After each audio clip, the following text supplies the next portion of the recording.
Welcome back to another episode of the Bold Standard Podcast.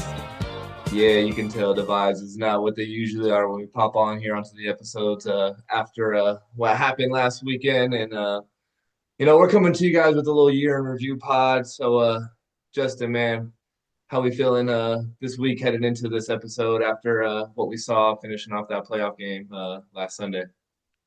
Man, mixed emotions. Proud of my boys for doing what they did. Obviously, it didn't end the way we wanted to, but I think it was a pretty good season despite everything that kind of went on. Obviously, we'll get into a lot on this pod, but you know, as a fan, you would like to see more. But as someone, as kind of being the realist that I am, I think we did a lot with less this year. So. Um, a lot of good things, a couple bad. Well, I don't say a lot of bad things, but definitely a few bad things. And we already got some good news that obviously we're going to touch on. So I think we got some reason to be real optimistic, man. Despite losing the way we did. So mixed emotions, but we'll get into a lot for sure.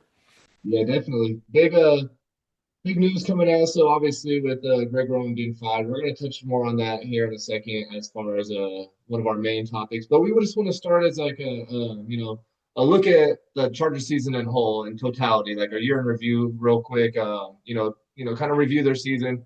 Obviously 11-6 on the year, finished at the 7 seed, kind of letting those games go. And really, we should talk about this postseason finish because 16-3 to the Patriots is not a way that I envisioned that game going. Overall, just a total stinker from the offense. Justin Herbert with another just tough playoff game. Just not the normal Justin Herbert we're used to seeing. We couldn't do anything on offense. And, we did fire Greg Roman, mostly in part of that playoff game after back-to-back playoff performances where the team just could not produce any type of offense and get anything going, and we looked like a totally different team than the regular season almost. Because I will say it wasn't for lack of pass protection up until maybe like the fourth quarter when we got down 16-3 and they had no choice but to drop back every time, and then Patriots just knew, okay, yeah, we're sending these guys, we're pass rush plays and Yeah. attacking the quarterback. And then they got after Herbert, and he was taking hit after hit. And at that point, I was getting nervous that, because one of them, Herbert, went down, and I was like legit scared that, it was done. And then at least, we have the offseason. But I just didn't want a major injury heading into the offseason No. because it was getting to the point where it was kind of looking like that. And that's the last thing I wanted to see for Justin Herbert in that playoff game. But up until that point, it wasn't the usual suspect of the bad offensive line play that was causing problems. It was a little bit of everything. Like we couldn't run block, so we had no run game. Obviously, Omarion was not 100%. Got one snap and one carry, a second snap where he didn't do anything, but two snaps on the game because he couldn't do anything. He just wasn't himself. He got pulled from the game by the medical staff, so it was all Kamani Vidal. But we couldn't run block for anything. Like the O line could not get anything going moving forward. And then the pass game was almost worse than that. For whatever reason, early on, Justin just did not want to take shots down the field, and that is totally unlike 10. Like there was guys open, like seeing that all 22. He Mhm. missed Ladd a few times. There's a chance for maybe a post to Quentin Johnson, which would have been a little bit more contested, but there's a chance to take that shot that he normally takes. And for whatever reason, he just wasn't trying to push the ball down the field. I don't know if he was just not confident in making the throw or just in his own head. I don't know. But that's just something you never see, at least him being gun shy. You know what I mean? Like he usually will throw the ball out there and whatever happens, happens. But, to me, it looked like he just didn't want to make the turnover in a playoff game because turnovers are so important in a game, like a playoff game, a wild card game. But it was super disappointing to get that early interception on the 10-yard line, not score, and then being there again, get stopped on the one, kick a field goal on the next time. And it was like, it just felt like a first quarter or a quarter and a half to where we could have easily been up 14-3, and then it was 3-3. And then we let up that little sequence at the end of the first half to allow them to score after we don't get a call and could have drove down to take a maybe 6-3 lead or 10-3 lead. Instead, it's flips because J.K. Scott doesn't know how to punt, and that's the next guy. I need to see him gone ASAP. Get J.K. Scott off of my team. I don't want to see him anymore. It's not that hard to punt the ball more than 30 yards down the field. I can go outside right now, and I guarantee you 3 out of 5 punts is going to be more than 30 yards down the field. You know what I mean? Like it's really not that hard. So I don't get why a pro punter, and I get hang time, all that stuff. It's not that hard to get 30 yards. But anyways, back to what we were talking about. Sorry for the rant. But it had to be said. The guy's a joke. Um, that sequence hurt us. You go into the half either 6-3 us, maybe even still 3-3 if we get the ball down inside the 20, and maybe something happens. But at the end of the day, it just wasn't our day. Offense had nothing. So any takeaways or any thoughts on that game? Because other than that, I really don't have much to say. It's just another bad performance. It sucks to see, and it really just hurts to go out like that. I was so convinced, and if you guys saw the pod last week and watched the preview, I just could not have imagined it being like this again. And this is three straight times, two of the three, because at least with Jacksonville, we at least played well for some of the game. And yes, we Yeah. collapsed, but like there was something to take away. Like, look, like we jumped out to the lead, we actually played. The last two games, we didn't even show up. Like Texans, we didn't score until the fourth quarter because Ladd made a catch and two guys were like did whatever in Texans secondary and Ladd went 80 yards.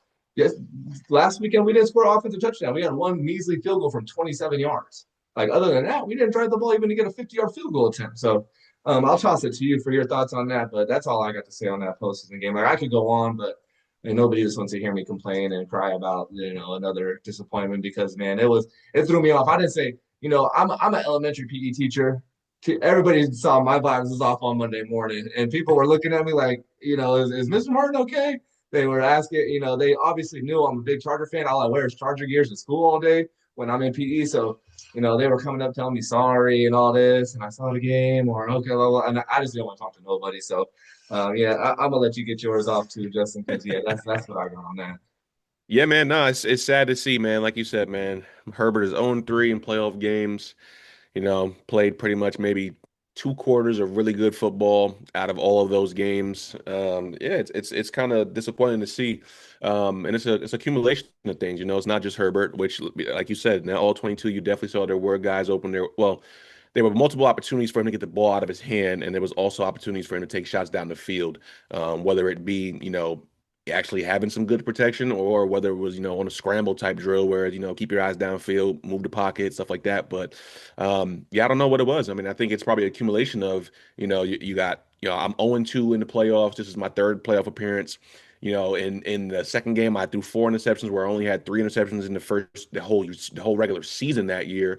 So is it some of that where it's like, man, I don't want those no interceptions because, I'm getting crucified out here for turning the ball over, so you got that part of it. But then Right. you also got the part of it where it's like, okay, well, the back end of that defense is actually pretty decent for the New England, and there were a lot of plays where his guys were just not open, and it's like the guys are not getting separation.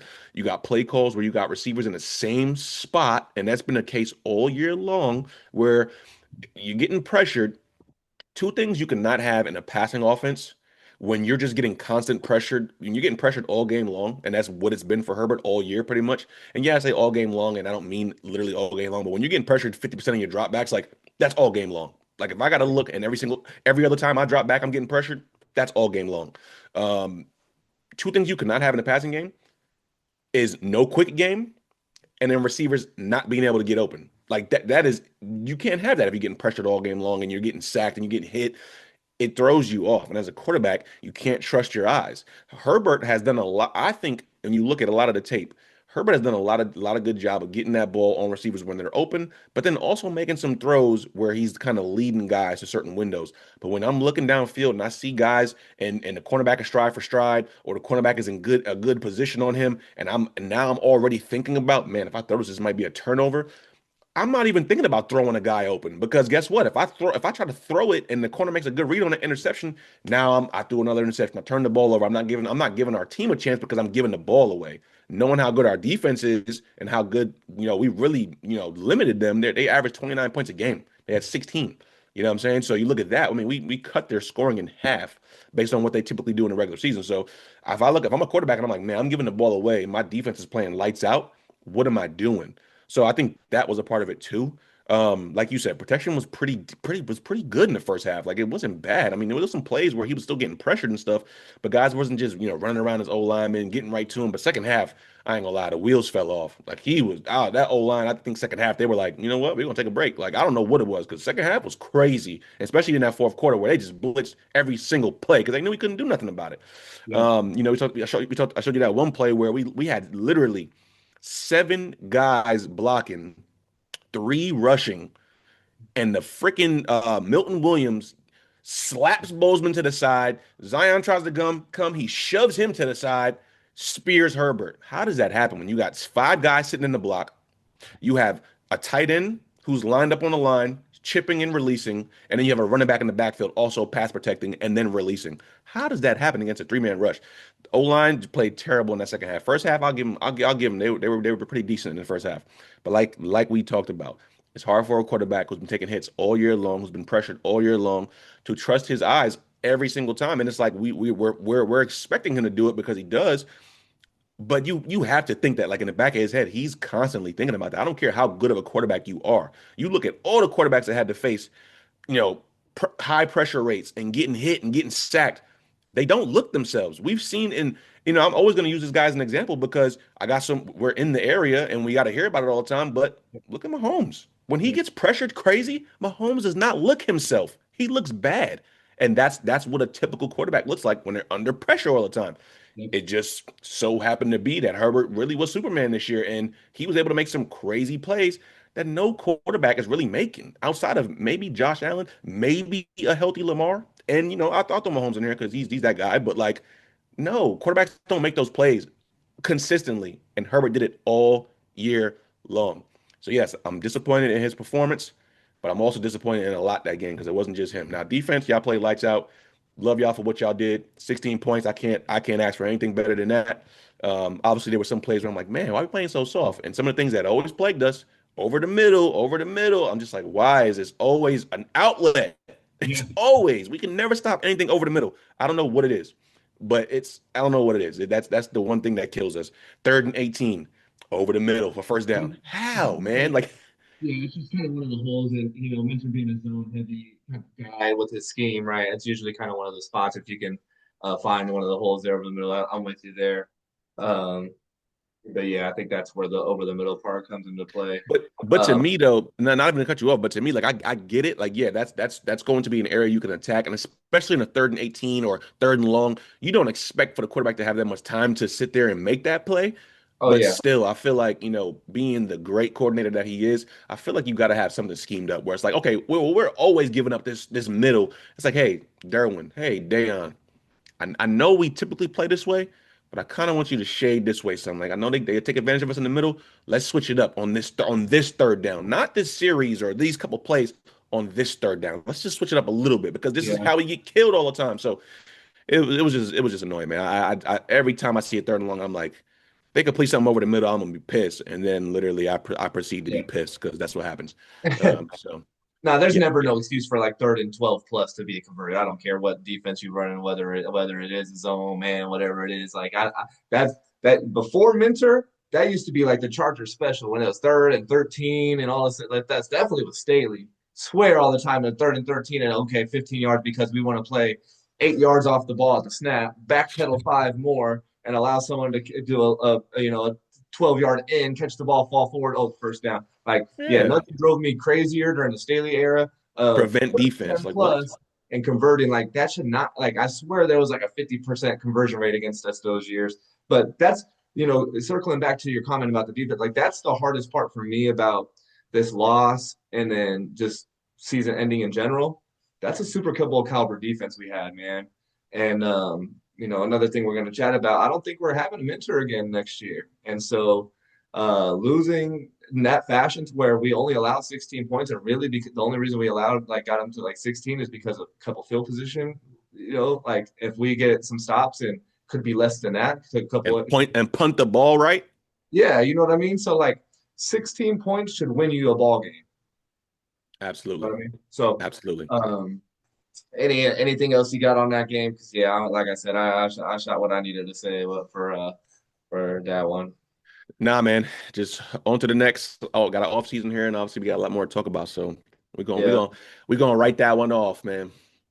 Well, all in all, I think, like you mentioned, like year in review, if you look at it in total, right, we had so many ups and downs as far as the highs of winning games we weren't supposed to win, possibly as far as maybe the Eagles win or other comeback victories, and then the downs of losing guys like Slater before the year even started, and then Alt early on, and then all the other O line issues, and then Mack going out early. We forget about we lost Khalil Mack in week 3 And because Dude's a beast, he was back, and it didn't seem like we missed much time. We had the 3 week stretch where we were allowing a ton of points, and then the defense came back locked in. So, um, it's hard to call this year a success. I don't know if I want to call it. I definitely don't think it was a down year, a disappointing year. I just think the end to the year is hard to make it. You put a positive bow or a positive spin on it because of how bad it finished again. Because the end goal of any season, of course, is Super Bowl. If you don't, even if we would have made it there and lost, we wouldn't have achieved our goal. 90% of teams or 99% of teams are going to tell you they failed if they made it there, right? So, I think that at the end of the day, it was a failed season, but especially the way we lost that season, it's you can't go down like that. And so, but regular season wise, to overcome the things we did to even win 11 games, and for Justin Herbert to play the way he did for so much of the season, battle injuries himself too. I think there's a lot of positives we can build off of into next year. And I don't like to be that guy, but at this point, that's all we got, right? We're moving on. It's on to next year. If we keep looking back at this game and keep talking about this game, yeah, we can go on and on about what could have been better. But at the same time, we're here now and we got to move forward. So, a couple things that we thought would be fun to talk about as far as this past year to really pinpoint a couple things. I want to talk about like our biggest surprise and our biggest disappointment from the season. So let's start with our biggest surprise, and I'll toss it to you. So, what was your biggest surprise from the Chargers 2025 season? Honestly, I think my biggest surprise at least was, and like I said, I mean, we're Chargers fans. Like, yeah, we want our team when we expect them to win. But honestly, I think the biggest surprise for me is not just one player. I think it's the entire team. I think it's for us to finish 11-6, Mhm. battling all the adversity that we did. I mean, come on, man. Rashawn Slater out for the year before the season even started. You got freaking Najee Harris out, what, in week 3, Achilles tear, gone. Um, who else? Talk about Joe Alt went out. What? No, no, no. I think it was not yet. Week 3 for Joe Alt versus the Broncos went down. Came back a couple weeks later. Played. Was playing real good. And man, I know Herbert was happy to have him back. Next week, go down, out for the season. It's just you look at just those two injuries right there. I mean, those three alone. You know what I'm saying? You have a running back was supposed to be 1A, 1B, whatever. Then you got your two top tackles. Like that alone can wreck a team. Your Yeah, two man. top tackles and then a running back you're really relying on. Like that could really wreck you. Then like you say, you threw in the Khalil Mack injury. He was out for a couple of weeks. You know what I'm saying? You throw out 30 plus O line combinations with guys in and out the lineup. Your big marquee signing, right guard, played like the worst guard in the NFL. Like you got your Mhm. center, worst center in the NFL. And Zion, played decently well this year.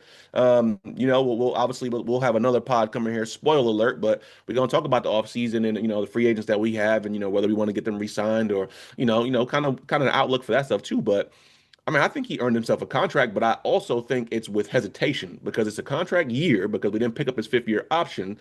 And I also think that he's available, but I'm almost kind of over him not being able to read stunts. And I know it's more than just him, it's a center as well. And we have the worst center in the league. So it's a combination and it might not be all on him, but I'm just not too sold. So yeah, biggest surprise is definitely what we did. I mean, 11-6, that's something to be said for.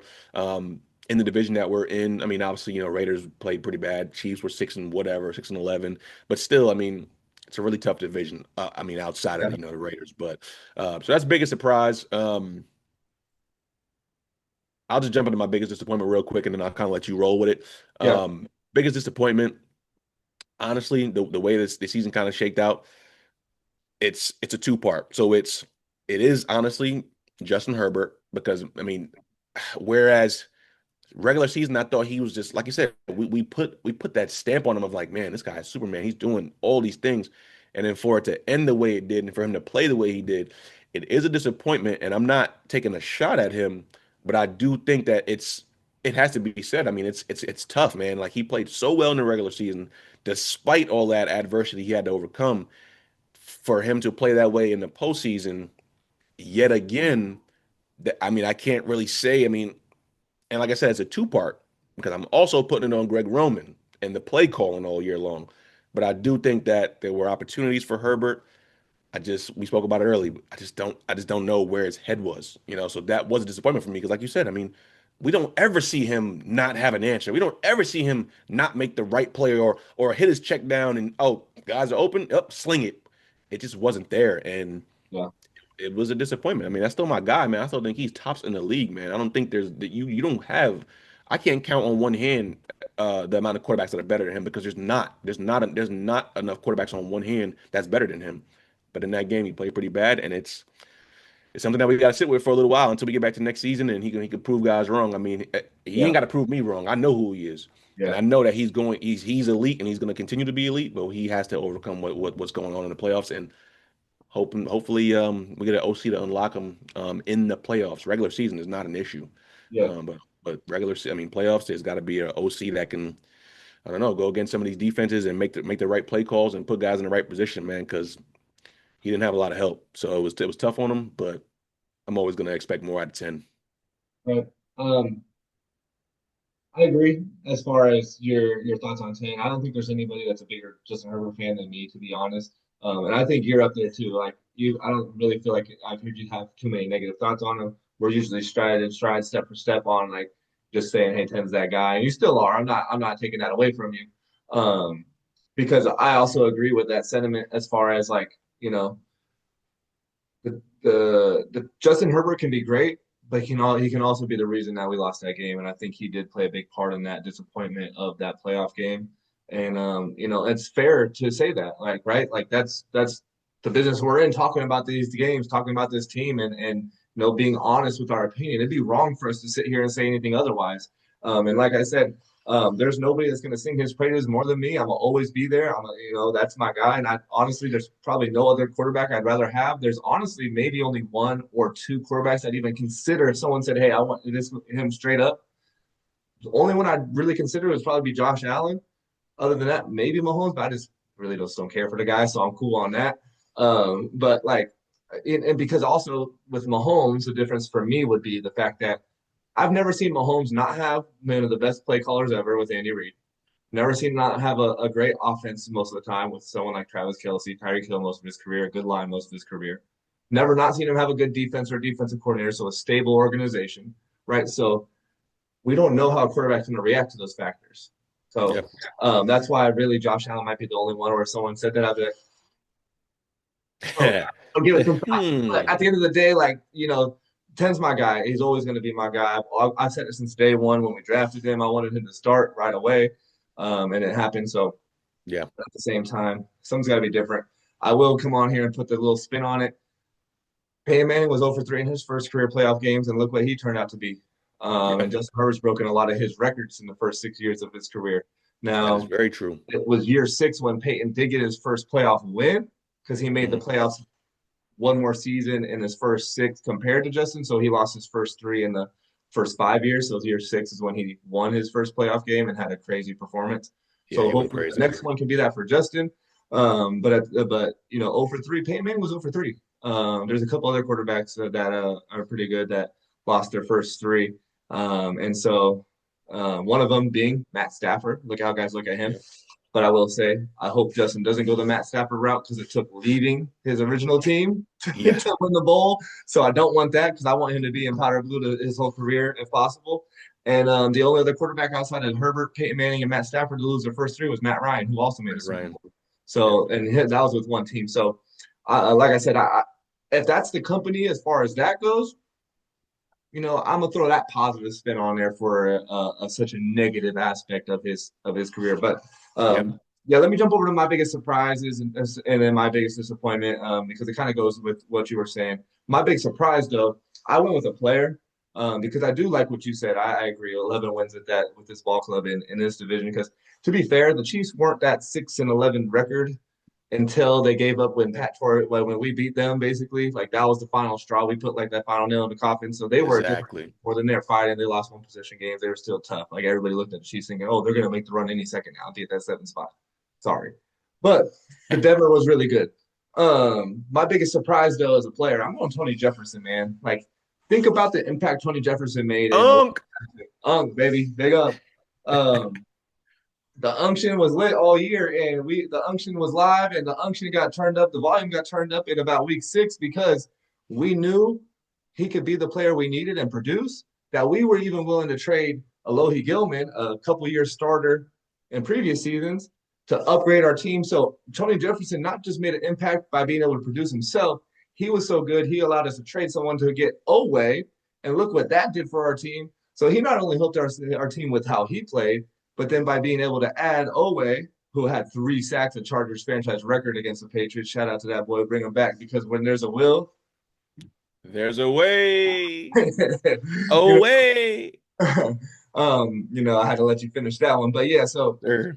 all in all, but Tony Jefferson, man, I just think so many things about him. I think the world of him. I think he's a really great player just because of his fit for the Chargers too. A San Diego guy that it seemed like once he got picked up by the Chargers was just happy to be there and loves to Mhm. be a Charger. And I think that goes a long way to play in a certain way. Like when you really Yeah. love where you're at, you can only almost produce even better. And I think him fitting in with this system because he was a Raven for many years. He even Hmm. retired, took a year off to be a scout for the Ravens, then Yep. came back to the Chargers. So I think he had some familiarity with the system, so he knew a lot about it. Taking the year off helped his body, he even said. And then in 10 seasons prior to the Chargers this year, 4 interceptions. 4 interceptions this year, doubling his career total, right? Tied for the team lead with Dante Jackson. And not just his production on the field as far as being 4 interceptions, 57 tackles, big hits all the time, like laying the wood out Hmm. there. I think his presence and his IQ just out there in the secondary just helped facilitate so many things. And maybe Yeah. even on the weekly, like in the meetings, probably was a big help too, right? Heck yeah. So I think like I could probably go on for a while about Tony, man. I'm just if anybody's been talking to me lately about the Chargers, like I've been singing his praises, and him and Derwin James quickly rose up to be probably, if not my favorite, one of my favorite Chargers safety combos of all time. Because man, what a secondary that is with the Mhm. versatility of Derwin James, the presence of both of them, the physicality of both of them. Because Tony's not the biggest guy, but look what he was doing to Rasheed Rice. Like he had all we were there. He had all of KC mad because of the way that he was hitting folks, and that was all legal hits. He were He's a playing dirty ball. player. Yeah, they were sick, but man, I loved it. I was loving every second of it. So I really hope to see him back next year and producing, whether it's in a full time starting role, whether it's coming in when Derwin goes down to that nickel slot, Yep. second team All Pro slot cornerback. Derwin James should be first team somewhere, even if it's safety. But I digress. Um, Tony back out there in some type of role needs to be back, and I think he will be. So he is much deserved. So shout out to Unk 23. What a special year. Appreciate you, man, and all you're doing for the Bolts and just riding for us and your presence even online. Shout out to the Bolt fam and interacting with everybody. Disappointment though, you touched on it a little bit. Outside of course, the playoff game, I think that sticks out number one. I'm going with another player, Mekhi Becton. Um, it's hard to pinpoint all of the offensive line mistakes and put it on one person, so I'm not going to do that. But at the same time, he was brought in to be a major piece in improving the O line, at least the interior of the O line. Now, he had nothing to do with both tackles getting hurt and then putting a lot more focus maybe on the interior or on the line in general. But his play did nothing to mitigate those losses on the outside, right? Um, he was essentially our marquee free agent signing and came in and did a big nothing. Um, he only played in 9 games total, and in some of those games, it was in and out, or he left and never returned. Um, you know, Which to me, not to cut you off, is worse than not even playing. To be honest, you got a player who's in and out the lineup. Now you got guys who didn't probably. I mean, yeah, you prep and get those guys ready to go and always be ready. But if I know I'm gonna play in this game versus man, I don't know if you're gonna play, but be ready. yeah, That's much harder. That's way harder. yeah. So that was just put people in a tough position because he's leaving the games in the first, second series, never coming back. And you see his 73 limping around on the sidelines again, no helmet. Constant side of the Chargers this year. But then when he did play and he was available, he wasn't very good. 79th out of 81 ranked overall for guards in the NFL, PFF, which PFF, take it or leave it if you don't like PFF, but at the same time, it's a ranking system, so we're going to use it right now. Yeah. 73 out of 81 in pass block, and what we brought him in for off of his Philly year at right guard, run blocking, 81 out of 81, worst in the league, and then, so overall, man, like, the run blocking, I felt like was the reason we paid him. And then we had visions and of a giant offensive line and a giant right side of Becton and all. And if you go back even to our first preseason podcast, I'm like, man, I just want to run HP power to the right side behind Becton and all.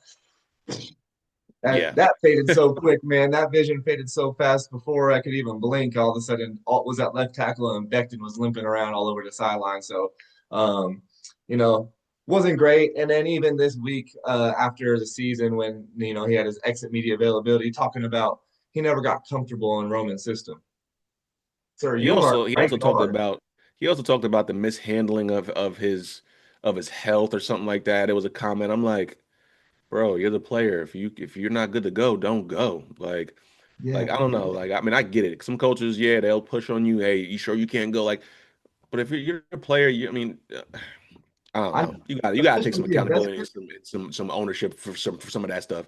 You can't put that on other guys. So that to me, I hated that. Talking about some Yeah. yeah, the handling of my health was. I'm like, dude, you're the player. Yeah, especially in the player empowerment nowadays. Like if you tell someone you can't go, they're gonna listen, and they have no choice. And we paid him, and so I can almost guarantee that we know the end vision for us was the playoffs. The end goal was the playoffs. We've had offensive line trouble, so if he needed a couple of weeks, we would have gave him a couple of weeks. We were already fighting for our lives back there with you or without you, big fella. Like it don't matter. Like keep your big ass to the side, sit down Exactly. somewhere, stop limping around with a little look on your face, and figure it out. Like and then talk about you're not comfortable, bro. You're a right guard. I know the scheme isn't that crazy. Greg Roman wants to run. Yeah, Like, hit the guy in front of you. what am I missing here? And then even a known offensive lineman critique or commentator on Twitter, Mitchell Schwartz, I believe it is, Mhm. commented like this is concerning because like Greg Roman's stuff isn't super hard to understand. Like, what are you No, talking about? So I think he was just looking to try and blame somebody else for a terrible year. And absolutely. then of course the health aspect. So unfortunately, at this point, not sure if he's even worth bringing back. But that's something we could talk about with the. I know you don't want to. I think we might be. I know plenty of Charger fans don't want a whole overhaul of the left guard, center, right guard, and we'll break that down with our free agent pod and our roster pod. But Hey, um, you know his social media handle, right? big ticket, right? I got a big ticket for him out of town. A big ticket to get out of town for sure. No, not even first class though. Sit back there and coach. Facts.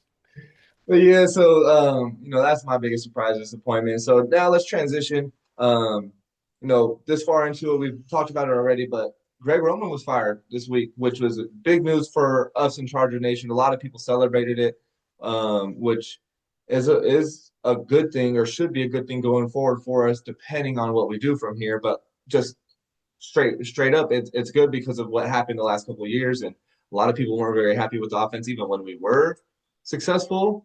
A lot of people didn't give it because of Drake Roman. It was because of number 10 playing quarterback, right? So just give me your thoughts on him being fired, just your initial reaction on the move, and then we can get into some candidate talk here. Yeah, so obviously Greg Roman is out. Mike Devlin is also out, which I do like that move because I get it. 30 O-line combinations is not an easy thing to overcome, but when you got guys that are playing bad all year long and you don't see anything changing at all in 18 plus week season, that's really bad. I don't care how bad that O lineman is.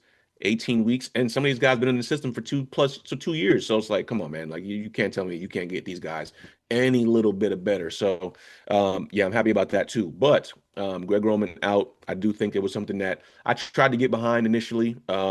But the proof is in the pudding. I mean, with Lamar Jackson and Justin Herbert, I mean, he's 1-5 in the postseason. Greg Roman is, and his offenses do not look good in the postseason. Yeah, they're all cool regular season. You can get by with some wins. He's had elite quarterback play, so that can mask some things. But it's like, what are you giving me when it really counts? Yeah, Bad play calling, poor spacing. It's just a bad product. And I'm happy I'm honestly happy to see it just be done. With his relationship with Jim Harbaugh, that Jim Harbaugh has never had an offensive coordinator outside of Greg Roman his entire NFL stint, whether it was hmm with us or San Fran. So it's like you look at that and it's like, man, like these guys, they're not acquaintances, they're not colleagues. Like those guys are buddies. Those guys are like they're bros. Like yeah, yeah, they're yeah. not Well, some. you seen the Yeah. pic when Harbaugh first got hired in there on that little RV and Oh, the RV, the camper. cheers in. Like, yeah, those that's fine right there. Yeah, that's the bro. So like, I mean, it was something where I'm like, yo, obviously everybody's like, yeah, it needs to happen, but will it? Because of Harbaugh's, allegiance to his guy. But it's like it happened, and I think that could have been that's the best case scenario for this team because we need someone else getting in there. And there's tons of candidates out there, and I'm Yeah. not a person that's going to act like I understand every single NFL offense because no, I am not that guy. But there are some candidates out there that I know can make this offense look a whole lot better, a whole lot more balanced, and can bring a whole lot more creativity to this offense and let 10 the arm talent, his ability to play make, let it shine. Under Roman, that did not happen. So Yeah, I'm excited. I'm excited about the firing. absolutely. I'm with you there. The favorite point that you made, and one I was going to say as well, I had the same note written down here, is that, he's never had a different offensive coordinator, whether he was with the 49ers and then when he came back to the Chargers. So it's definitely had to be something that was a tough decision just based on the relationship. Like you mentioned, that's his guy. And so, but to me, I'm really glad he did it because of the fact that it shows he's putting team first other than over personal relationship. Because at some point last year, you could have got away with it, right? For year one, you're not going to fire somebody after 1 year, right? And they 2 years improved the in, team. yeah, 5 wins to 11.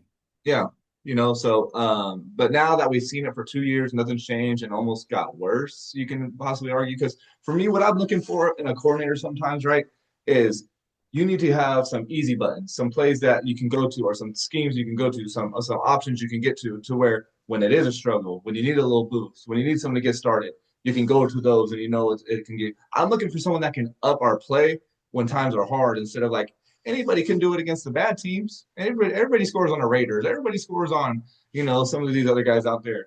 What are you going to do when we get to January? What are you going to do when you get into a tough defense? And so that's my thing. I'm looking for someone that can elevate on a bad day, not like, give me another play call when it's a good day and keep hitting the same button. So that's kind of what I'm looking for scheme wise and mentality wise as far as my hopes for a new hire. There's a lot of comments that came out today because Jim Harbaugh and Ortiz were out there at the mic talking about a new offensive coordinator because that was pretty much the main thing in their presser today that was talked about and asked about. And there was a lot of good comments that I saw. Um, you know, our foundation is good and solid, is what Jim was saying. So there's a lot to build on, which is true. You look at what we have. We got two really great tackles, two top five tackles coming back. We got Justin Herbert, which obviously makes this an attractive position. Amarian Hampton, hopefully a healthy year from him. Yeah. Plenty of weapons still, and in young ones, Lad is a good weapon. Trey is going to be coming on. OG is a good weapon. So there's QJ. something there. Like a good play caller has plenty there, right? And then the style of offense, of course, Jim's going to say this, but he wants a physical run game, physical unit that's tough and smart, plays physical. Of course, he wants all those things, right? But this was the comment to me that I think stood out, and he said he wants a head coach of the offense.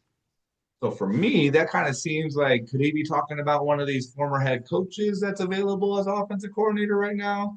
Yep. But he said, a person that teaches, installs, and puts players in the best position to be successful and scoring points ultimately number one.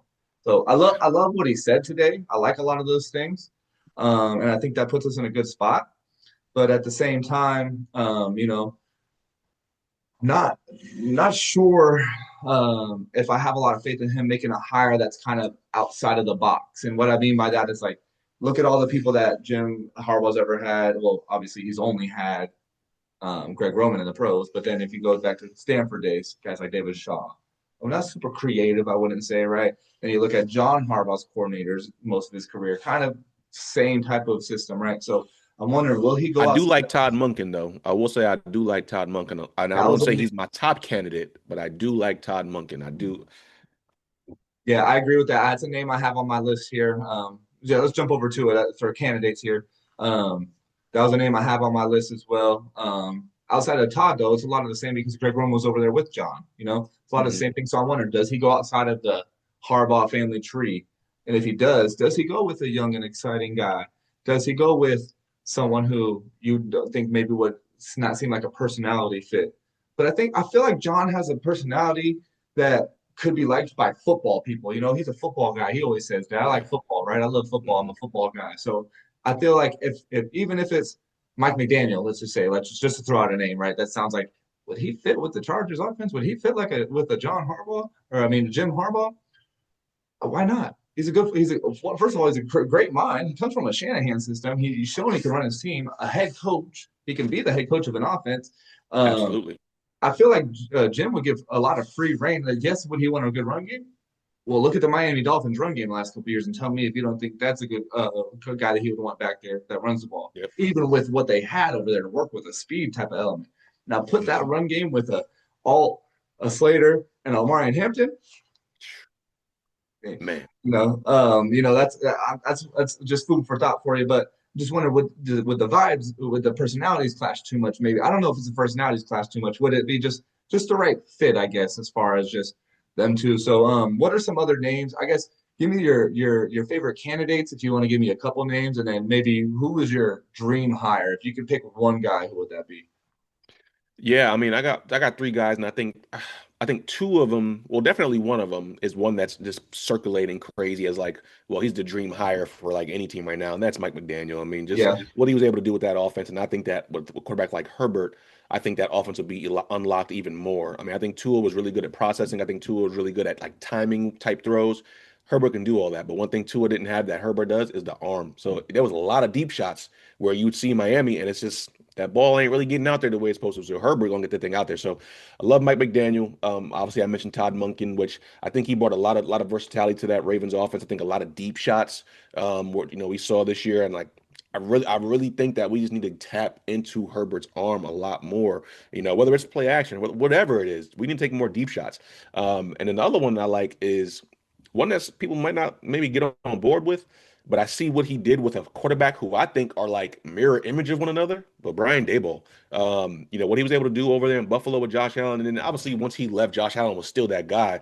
But I think he attributed or contributed greatly to getting Josh Allen to be that guy because Josh Allen before that was a turnover waiting to happen.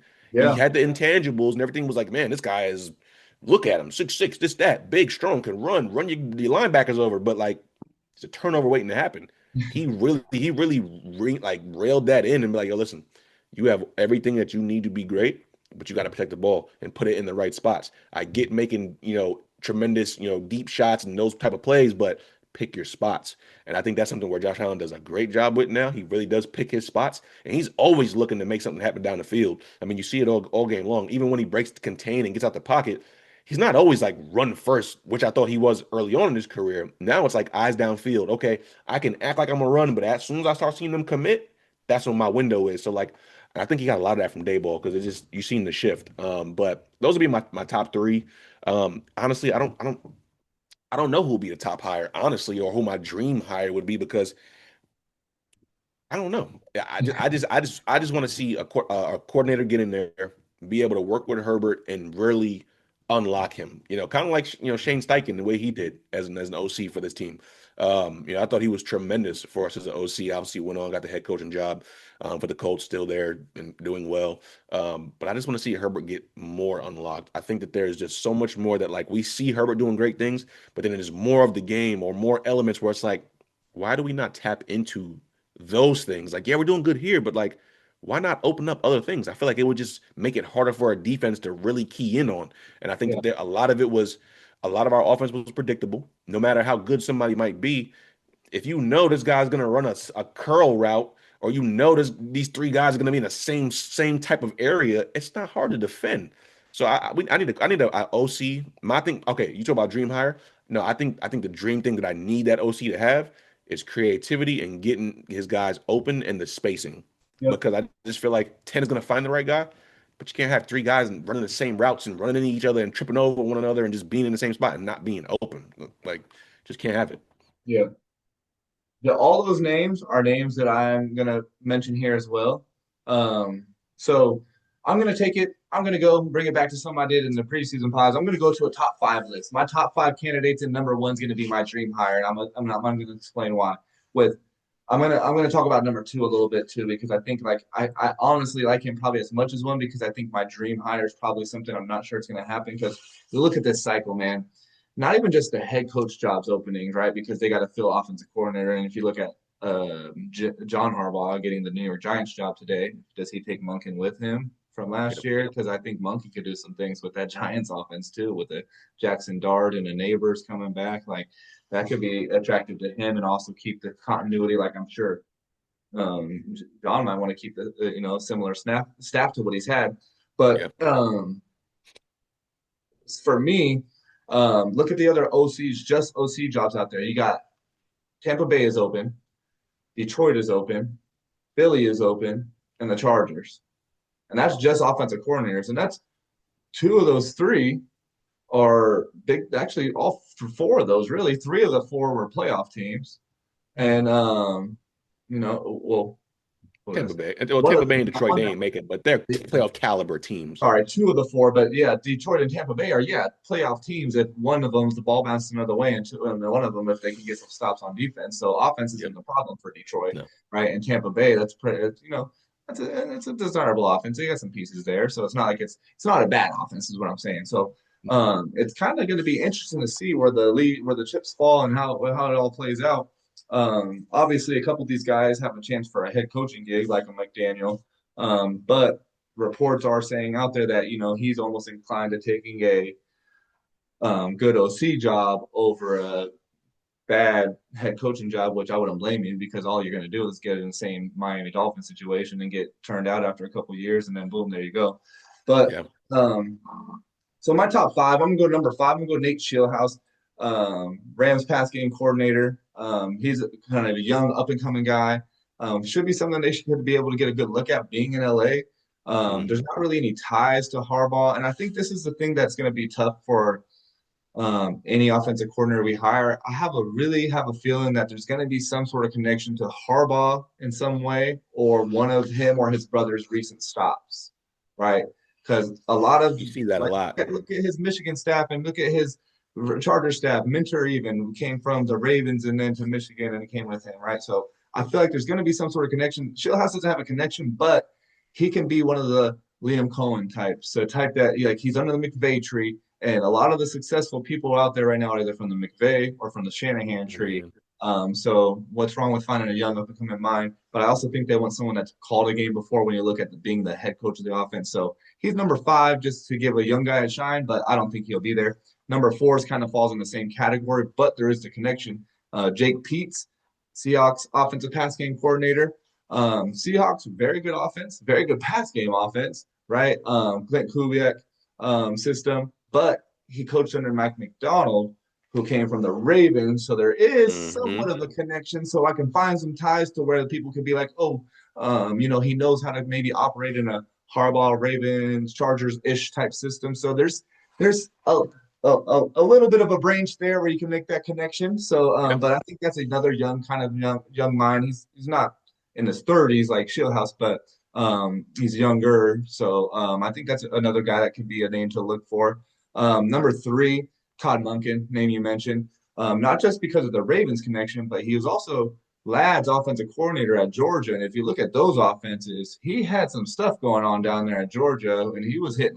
Man, Ladd was open. I just saw a package of his Georgia plays, and he was getting Ladd open deep. And I know it's college game compared to pro, but at the same time, he has that connection to not just the Harbaughs, but also to Ladd. So maybe there could be interest on that side and get a guy Yep. like Ladd excited again and bring him back because he did technically have a down year compared to his rookie year. So that's three for me. Yep. Number two, I'm gonna go Brian Dayball, but I actually kind of almost like him just as much as number one, so it might be a 1A, 1B. I think Dayball, all the things you mentioned with Josh Allen, is a great connection. Yep. But Dayball has no connection to Harbaugh or Harbaugh football. So we'll see on that end. But I think he could be a great option, and he's a former head coach, so he knows how to operate and run a whole team, but also Yep. implement a whole offense and scheme. And then number one in my dream hire would be Mike McDaniel. Um, Look at those Dolphins teams, even going back 2 years when they were the number one offense and 70 points on the Denver Broncos. And ultimately, I think the funniest thing about this would be there's so much and unnecessary, so I don't really even play into it ever. But Tua compared to Herbert and blah blah blah blah blah. How funny would it be if McDaniel leaves and left the Dolphins, is done with Tua, and is like, you know what, I'm going to go to the real quarterback, goes to Herbert, and then just Hmm. blows up and has an even better type of offense than what the Dolphins ever had, goes and wins playoffs and Super Bowls with Justin Herbert. And then honestly, the reason why I feel like it could be a cool possibility if he really thought about it, because one thing I was saying is like it might be hard if you hire McDaniel and he has a great year, he's off to another head coaching gig the next year. Or Harbaugh only has 2 years left on his deal. He sticks around, takes over for Harbaugh after Harbaugh gets out of here. turns into the head coach and elevates and sticks around with Yeah. Herbert for a few years and ties himself to Herbert. I could see that being a possibility, and that would be awesome because same thing for you, like you mentioned, creativity. I just want to have a fun offensive concept again after kind of, man, why did we take away the thread of what Herbert was doing back in 2021? 5,000 passing yards, airing it out, hitting guys deep, taking shots, just all over the field. Like, where did that guy go? I want him back. And so I feel like it'll take an offensive play caller to have a system and a scheme and just a willingness to be like, hey, I want to see you push that ball down the field and be you again. So that's really why I'm hoping that a guy like McDaniel comes in because that'll happen along with a lot of other things. And McDaniel probably has the best run game out of any of these coordinators out there. Like he comes from the Shanahan system where that's what he does. And his run game is right up there with the 49ers. If you look at what the Dolphins even were doing with that type of line, like, yeah, that was there. So that's my dream hire. So it'll be interesting to see how this all plays out. I'm sure we'll be back with a pod and a reaction pod to the news whenever we get it and see what that could mean for us. Um, so I think we got one more thing to talk about here going out as far as our year in review pod and what could happen because I think by the next time we also pod and talk about the offensive coordinator hiring, we might have to talk about a defensive coordinator too because Jesse Minter has 8 head coaching interviews. Literally anybody with a head coaching opportunity and opening, he is interviewing for them. I'm just going to say what I got to say first because I think he's gone. I'm not expecting Jesse Minter to be around. Only thing that I think would be worth him sticking around for is if we made him the same offer I just said about Mike McDaniel, just saying, hey, man, we will double your salary or whatever we got to do. And then when Jim gets out of here in 2 years, this is your team and you're the face of LA football with Justin Herbert and you're running the show, which could be attractive to him. But why wait in line? Because when you got a team like Baltimore or Pittsburgh, when you know the stability of the organization is there, where Mhm. if you're hired by one of those guys, and as long as you produce, which I bet Jesse would with a defense like, let's say the Steelers, when you could find a pass rush and maybe find the right pieces to plug in there and play you got a 10-year head coaching career right in front of you right now. So it's kind Yeah. of hard to say no to, but it would be dope if we were able to like convince him to stick around and ride it out one more time maybe, or you're next in line for Jim when he gets out of here because he's only got, like I said, 2 years left on his deal. So um, I'm expecting Jesse Minter to be gone, and we'll be back on here in a week or so and talking about what's next or reacting to whoever we promote internally. But what are your thoughts on Jesse Minter and his head coaching opportunities? Yeah, man. I also think he's going to. With there being so many head coaching opportunities, I mean, I just feel like there's not. I mean, there's a lot of good candidates out there, but the stuff that Jesse Minter has done with this defense, the way he turned it around, year one after Staley had us looking like the worst defense in the NFL, going to literally the number one defense, like there's a lot that can be said about that, and literally having the same players and honestly losing some guys too. I mean, so it's like there's a lot to be said about that. So no, I do think he's going to. It kind of hurts to think about it, but Mhm. ultimately, and I think we spoke about this a little bit before, and I'm like losing him would definitely hurt. But losing him and keeping Roman, that would hurt me more. So the fact that we got rid of Roman, and if we do lose Minner, like I'm not as hurt by it because I expect a boost and upgrade and improvement from the offense, and I still think that there's a foundation that's been set defensively that now it's like okay, yeah, Minner's not here, but like I mean, who knows if they switch the whole scheme, whatever the case may be. But I think that there's some sort of internal like core of guys that really know like okay, like we know what we could be. Yeah. They didn't have that. That wasn't a thing before. It was a very bad Staley defense. It was, offense that put up points, but like the defense was just terrible. But now you got that in there, and that Harbaugh's still there. You still got hopefully Klink is still there. Hopefully Elston is still there. So who knows? But I mean, those good guys could go a minute or two. Who knows?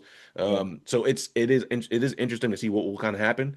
But I do see him leaving as well, unless, like you said, got 2 years, hold it down for us. Let's really try to make these run in the next 2 years.